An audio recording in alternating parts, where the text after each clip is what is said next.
Other unit of power, power की other unit कौन सी होती है? अभी हमने वॉट, किलोवाट, मेगावाट देख लिया। अब और पावर की अदर यूनिट होती है, हॉर्स पावर, एचपी, इसे बोलते हैं horse power. Horse power HP. तो एक हॉर्स पावर में कितने होते हैं? 746 वॉट होते हैं। एक हॉर्स पावर में 746 वॉट होते हैं। अब हम बात करेंगे कि आज पहले चलता था हॉर्स पावर। अभी जो बड़े बड़े हैवी व्हीकल्स आते हैं, वो बड़े बड़े वाहन जो होते हैं, उस वाहन में एचपी के जगह बीएचपी आता है। बीएचपी तो बीएचपी का मतलब ब्रेक हॉर्स पावर। अभी जो चलता है वो ब्रेक हॉर्स पावर। देखा होगा आपने कि किसी गाड़ी, बड़ी बड़ी गाड़ियों में हॉर्स पावर का मतलब है जो ब्रेक लगाते हैं इतनी ऐसी तेज़ी से ब्रेक लगते हैं, इतनी शक्ति से ब्रेक लगते हैं, इतने पावर ब्रेक होते हैं कि गाड़ी वहीं खड़ी हो जाती है। तो पावर ब्रेक बोलते हैं कि पावर ब्रेक का मतलब उसका जो ब्रेक है बीएचपी बोलते हैं, ब्रेक हॉर्स पावर। तो अभी ये जो व्हीकल्स आ रहे हैं, बड़े बड़े व्हीकल्स है, उसमें बीएचपी लगता है, ब्रेक हॉर्स पावर लगता है। अब बात करें कि 1 हॉर्स पावर बराबर 746, तो क्या है इसका मीनिंग?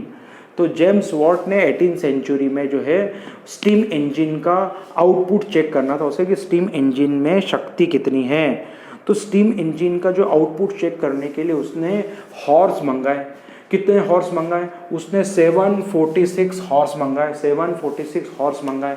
उस 746 हॉर्स की शक्ति जितनी होती है उससे उसने स्टीम इंजन का आउटपुट चेक किया कि स्टीम इंजन का आउटपुट कितना है, यानी स्टीम इंजन का प्रोडक्ट कितना है, उसमें कितनी ऊर्जा है, कितनी उसकी शक्ति है, उसकी शक्ति को चेक किया। तो स्टीम इंजन की जो शक्ति है, जो जेम्स वॉट ने चेक किया था, तो जेम्स वॉट ने जो चेक किया था उसने मालूम पड़ा कि 746 हॉर्स उसने लगाए उस काम में।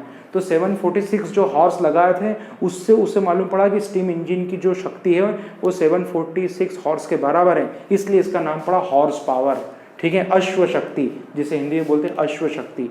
तो अश्व शक्ति क्यों बोलते हैं कि 746 जो घोड़े हैं, हॉर्स है, वो एक हॉर्स पावर के बराबर है। इतने हॉर्स, इतने वॉट, उसको वॉट का नाम दे दिए।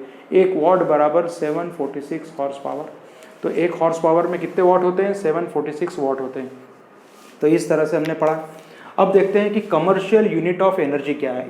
एनर्जी की कमर्शियल यूनिट क्या होती है? तो 1 किलोवाट बराबर 1000 वाट। 1 किलोवाट आवर, आवर बोलेंगे तो यहाँ पे भी आवर आ जाएगा। 1 किलोवाट घंटा, तो इधर भी घंटा आ जाएगा। वॉट को लिखते हैं जूल पर सेकेंड में, तो वॉट के नीचे लिख दिया जूल पर सेकेंड। ठीक है, एक घंटे में कितने सेकंड होते हैं? 3600 सेकंड होते हैं। 3600 सेकंड कर दिए, सेकंड चला गया, जूल आ गया। तो 1000 इंटू 3600, इसको कैलकुलेशन करेंगे तो 3.6 10⁶ जूल आएगा।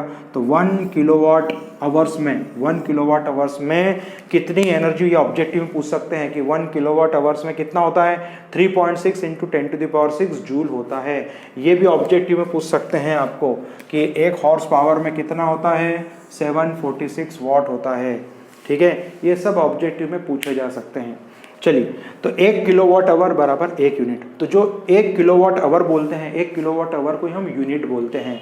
तो 1 किलोवाट आवर बराबर 1 यूनिट। 200 किलोवाट आवर बराबर 200 यूनिट।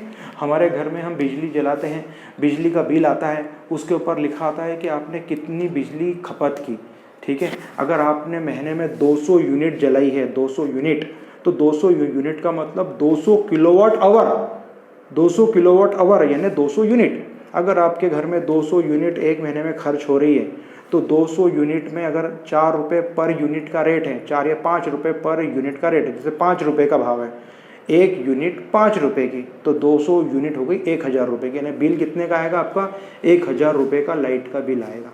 तो यूनिट को जो है किलोवाट आवर्स में मेज़र करते हैं। तो ये बहुत इंपॉर्टेंट बात है कि 1 किलोवाट आवर बराबर 1 यूनिट, 200 किलोवाट आवर बराबर 200 यूनिट। अगर 200 किलोवाट आवर चला यानी 200 यूनिट उसने यूज़ की है, तो 200 यूनिट। तो इस तरह के क्वेश्चन भी आते हैं कि एक हाउस है, उसने 200 किलोवाट आवर एनर्जी कंज्यूम की, तो बताइए कि उसका टोटल बिल कितना होगा। अगर एक यूनिट का जो है चार्जेस 5 रुपीज़ है, तो एक का 5 रुपीज़ है, तो 200 यूनिट का कितना हो जाएगा? 1000 रुपये। तो टोटल जो है 1000 रुपये उस हाउस होल्ड का, उस मकान का जो है बिजली का बिल आएगा।